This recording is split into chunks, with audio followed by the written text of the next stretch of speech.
fixed up Jupiter Ascending's action scenes for you. You're welcome. My name is Jill Bearup, and when we're not locked down to within an inch of our lives, I like to pretend to hit people for theatrical purposes. Even when we are locked down to within an inch of our lives, I make videos about fight scenes in media. And today we're doing something slightly different. We're going to fix some action scenes, because I just saw Jupiter Ascending and boy, did I have some thoughts on the action in that. I mean, I also had thoughts on the beautiful aesthetic and the characters? I create life! But you know, that's a little beyond our scope here. Why this movie? Well, it's such a comprehensive hot mess that I can't possibly make it worse. And it demonstrates a number of techniques which it uses kind of badly, which we're going to attempt to replace with things which are less bad. You know, I think we might need a bare bones plot summary at this point. Okay, the plot of Jupiter Ascending, as briefly as I can make it, goeth thusly. There are 3 siblings who are thousands of years old who own planets filled with humans that they harvest to turn into youth-regenerating Soylent Green bubble bath. One of the siblings owns the Earth, having inherited it from his dead mother, whom he murdered. Shock. But wait, the actual owner of the Earth is Jupiter Jones, who, because reasons, is an illegal Russian immigrant living in Chicago cleaning toilets. Jupiter doesn't know she owns the Earth until a bunch of different people and aliens keep showing up to kill or kidnap her. The movie is mostly various groups trying to kill or kidnap Jupiter, usually ending with her being saved by Kane, the albino half-man, half-canine Backstreet Boys member with rocket skates and eyeliner, who is briefly trying to kidnap her for the youngest sibling who wants to marry and then murder her, but then Kane falls in love with her and they're double-crossed by Sean Bean, who is part B, and B's can detect royalty, you know. And there's a space bureaucracy montage, and the movie has 2/3 acts where Jupiter is about to sign her life away, but then Kane rescues her. There is a difference between the 2 scenes, and we'll get to that, but it's uncomfortably similar. And at the end, the Earth being saved, Jupiter goes back to cleaning toilets, but now she has rocket skates and a hot boyfriend, and also she still owns the Earth. There's a lot more to it than that, but that's more than enough to be going on with. If you're feeling really masochistic, you can stick around to the end, where I will provide you with more of a plot summary than you could possibly want. Surely. But to business. The opening action scene, 10 minutes in, is Kane sent hunting our heroine Jupiter via a piece of paper she signed in an egg donation clinic when he is accosted by bounty hunters who also want to find her. Kane is forced to fight his way out and manages to injure or kill one of the 3 bounty hunters with a combination of laser shooty and rocket skates before he escapes. Is this scene strictly necessary? Maybe not, but it is a reasonable introduction to the technology of the world and also lets us know that there are multiple players in the Grab Jupiter game. The first time I watched it, I thought to myself, it's obvious what the problem is. It's the editing, and also the fact that everything feels like it's being played at 1.5 speed by accident. And yes, there are too many shots, but the editing is not the problem. Or rather, the editing is a problem, but everything is the problem. It's the combination of things rather than any one thing in particular that's making this not work. Fight scenes and action scenes in general should not just stop the story dead so we can show you some cool stuff. They should actually have a point. But in order to contribute to storytelling, scenes must first be able to explain themselves. By which I mean, if we don't know what's going on in broad terms because it's too visually confusing or plot-tually confusing or whatever, then we can't pick up any of the extra information the scene might be trying to impart. Good fight scenes should convey character and story as well as looking cool. This one doesn't look cool because it's too confusing, and as for character and plot information, well, rocket boots and hoverbikes exist, as do laser guns. Kane is moderately badass, but if the scene is trying to convey something else, then it's failing, because what's going on? So we're going to try and fix it up a little bit. Now, the build-up to the scene is perfectly serviceable. There's exposition, but it hasn't got completely over the top yet. There's editing, but it's not too fast. And we even have a nice "we're about to throw down now" signal from the editing itself. Yeah, that part where your eye has to skip between cuts from one side of the screen to the other. It's jarring, because your eye has tracked relatively centrally for a number of shots, and now it has to skip over to the other side of the screen. But it's intentional to signal that it's all about to kick off, and we give you the time that it takes for Kane to cross the entire width of the screen to get ready. And then let's take, I don't know, 3 minutes and recut this thing and see if we can improve it. The first problem with this opening scene of Kane versus the bounty hunters is the uber stark contrast between the darkness of the alleys of Chicago and the extremely bright laser blasts. That is just tricky to pull off as an aesthetic choice in and of itself because the human eye needs time to adjust to those big changes in light levels. I mean, it could have worked, but I don't think it does. Especially because films which are shot for 3D tend to make everything darker even when you're watching the 2D version.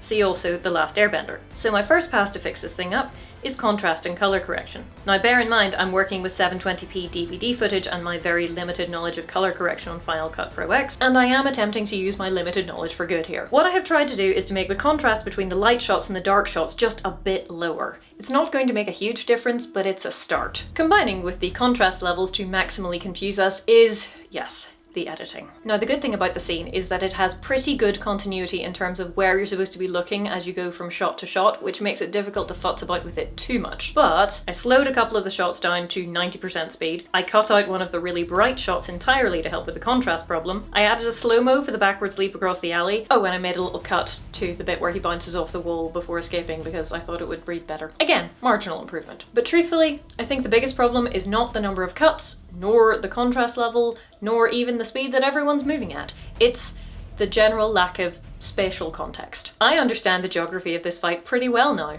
because I have watched it approximately 80 times for this video. But if you're only going to watch it once, that three-dimensional ambush is really cool. We should make a thing out of it. We do get a bit of where everyone is set up before we start. I mean, it's dark, but so is everything else. But a shot while they were fighting that showed everyone's relative position would have helped. So we're actually going to replace this section of 4 shots in 3 seconds with a single shot, which is more like the overhead shot from Wonder Woman's alley fight. Maybe even in slow motion. In something this high contrast and confusing, a wider shot, maybe from above, which gives us an idea of where Kane is and where his enemies are, would be really helpful. To pull off a significantly three-dimensional fight, by which I mean people can fly or have rocket boots or teleport or whatever, you need to nail the sense of position at least some of the time. Not all of the time, but at least some of the time. I think we're reaching the limits of what I can achieve with my editing skills here, so let's have a look. Here's what we've got. We've taken our time to establish where people are at the very beginning. We've got the exact same scene length, but in this edit we've gone down from 32 shots to 27, and while we could probably have swapped out one of the later shots for one that's a bit clearer spatially, I feel like we've done an okay job at fixing it up and making it look more impressive. And less confusing. I talked in my X2 video about Nightcrawler and how difficult it is to make teleporters look cool because the whole reason they're so effective is because they don't need to take cognizance of your mundane frame of reference. But filmmakers most definitely need to take cognizance of your mundane frame of reference, otherwise it just, well, it looks nice, but what the Jeff is going on, which was my original opinion of the first action scene. A brief note at this point, you don't need every fight scene in every movie ever to be comprehensible. You don't. Like, say you have a war scene in a film and what you want to emphasize is the horror, or the sort of surreal nightmarish quality, or the sensory overload.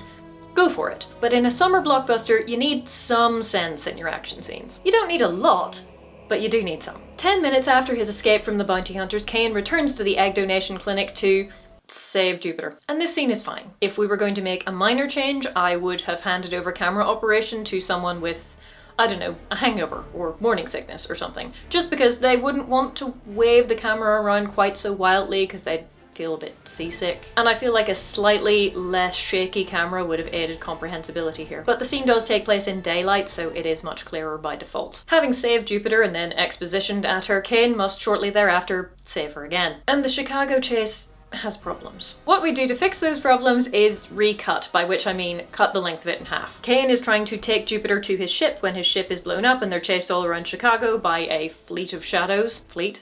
Really? Budget cuts. What are you gonna do? Who are trying to kill Jupiter until Kane takes them all out by various means. Credit where it's due, there's nothing about this chase scene which is bad in and of itself.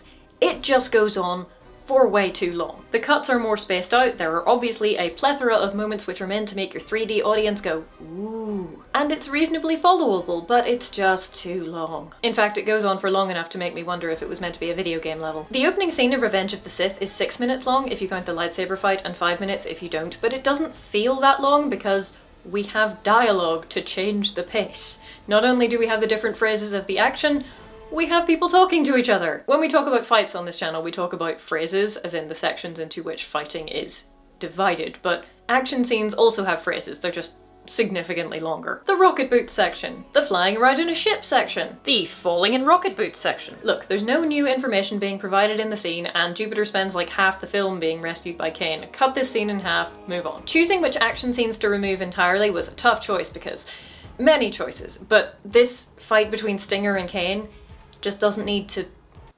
be here. Sorry, I couldn't resist. Having fled the city after the Shadows attack, Kane and Jupiter head for the House of Stinger, an old military buddy of Kane's who is part B. I swear I'm not making this up. And they fight until the bees start following Jupiter around because they know that she's the queen. Yep. The fight adds nothing, and the fact that Kane is trying to fight back and failing just makes him look incompetent. And frankly, we could just cut it out. Cut straight from Stinger answers the door angrily with a gun to, oh my goodness, the bees recognize your royalty. Boom. Done. I mean, we could have just dropped the bee thing entirely, but I can't fix all of this movie's problems. You're gonna have to cut me some slack here. The cornfield chase, where shock, people have arrived to kill or kidnap Jupiter and Kane has to save her, I would also cut, really. I would replace it with a scene where the bounty hunters stealthily come in at night and kidnap Jupiter. Kane finds out just in time to chase after her, but not in time to rescue her. You know, just for a change of pace. Anyway, Jupiter's kidnapped and ends up in the house of Kalik, the sister. Kane in Kalik's house it needs to go.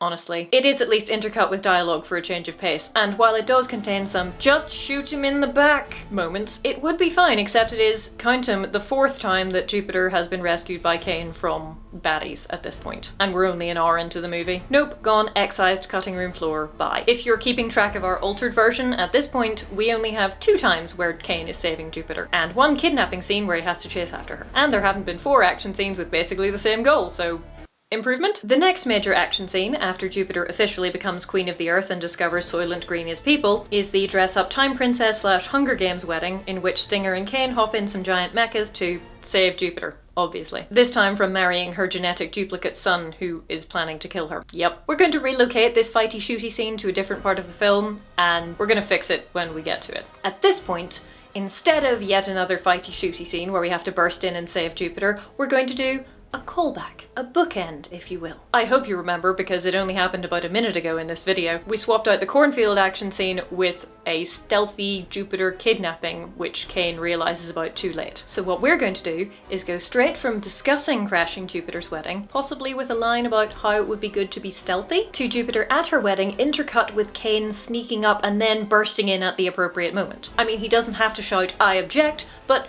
he could if you wanted him to. Because then, instead of another interminable save Jupiter by shooting things scene, we have a callback to the previous scene. And also it means we're not doing the same big action set piece twice in a row. Crud, now we need to fix the 15-minute finale. Okay, let's do this. Kane is glad he crashed the wedding. It's better than regretting. But oop, Jupiter's family has been kidnapped by Eddie Redmayne, the evilest of all the evil siblings. And now she's going to go sign something to hand over the Earth so her family won't die, and Kane's going to go rescue her. Yes, I know that just happened. I mean, I see what they were trying to do here. In the first one, Jupiter is about to sign something and Kane runs in and stops her. In the second one, Jupiter has already decided not to sign the thing, even if it means certain death, which is pretty heroic actually. But then Kane comes in to rescue her, so we get the happy ending. But they are a little bit similar. No? You see why we've taken out so many of these scenes already? Yeah. So here's what we're going to do. We're going to relocate that Kane and Stinger in their mechas fighting things fight to here. Instead of just Kane trying to fly into Jupiter's red spot, no jokes please, both of them are going to attempt it. And instead of this hugely visually confusing, nasty, noisy,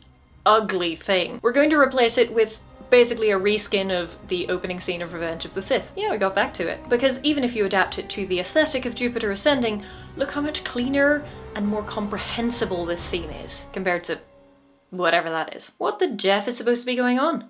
Now, in order to make it work that only Kane reaches the planet, we're going to have Stinger be disabled somehow. Now, it is Sean Bean, so we could just kill him off, but if we leave him alive, then I have an idea about how we can use him later, so, you know, up to you, really. The upshot of the scene is still that Kane crashes on the planet, so whatever. Eddie Redmayne Voldemorting it up is hilarious, and nobody's punching anyone or shooting laser guns, so we won't touch this part. Okay, this part is needlessly dark and therefore confusing. Yes, it's a big dramatic burst in at the nick of time scene, but who can even tell what's going on? So, to make it look better, we're going to basically reskin the Trinity versus the Cops fight at the beginning of The Matrix. So think Trinity fights the Cops, except with lizards and rocket skates and blue tones and Fido. The two scenes have kind of the same vibe, with multiple enemies and gravity-defying stuff and shooty guns, but we can make it much clearer and more sensical, so let's just do that. I know this sounds weird, but we need to see more of Channing Tatum's body in this shot. Balem and Jupiter, great. Jupiter kneeing him in the crotch,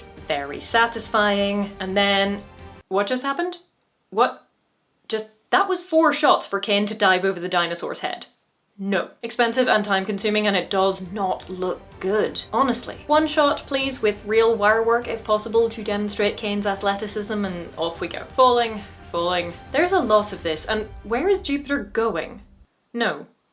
Really. We could easily cut half this dinosaur Kane fight if we also had a bit less Jupiter running around in peril, and we'd lose nothing, especially if she's going to run into Balem again. Look, This is the finale. This is where we pull out all of the stops and do our most impressive stuff. This is the point where the emotional arc of the film should be reaching a crescendo. That's just not happening though, and there are many reasons for that. The score is not among them though. The score is great. It's partially down to the plot being a bit convoluted, to put it mildly. It's partially down to the dialogue being a bit of a sticking point. It's partially down to Belem Abrasix being way too over the top to take seriously. I create life! And it's partially down to quite a lot of the action set pieces to this point having the exact same objective. I mean, we've got Kane fights bounty hunters and Kane rescues himself from the void of space to kind of change things up a bit, but basically everything else is Kane rescuing Jupiter. Though I guess this time he's rescuing Jupiter and her family, but the emotional intensity just isn't there, and it's not helped by Belem just popping up out of nowhere. Considering the size of this facility, that's just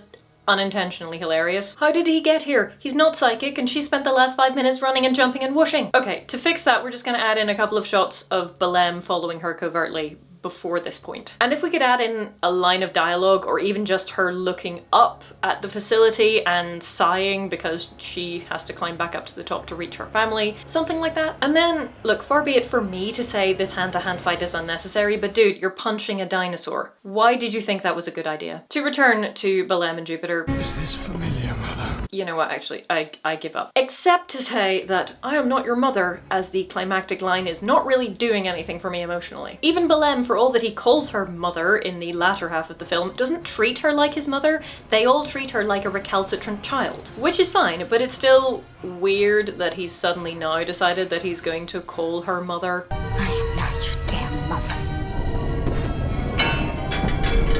The whole throwing away the bar and refusing to kill him thing could have been great, amazing, emotional, noble. But we get a couple of seconds to begin absorbing the emotional power of this moment and then he's killed by falling plot.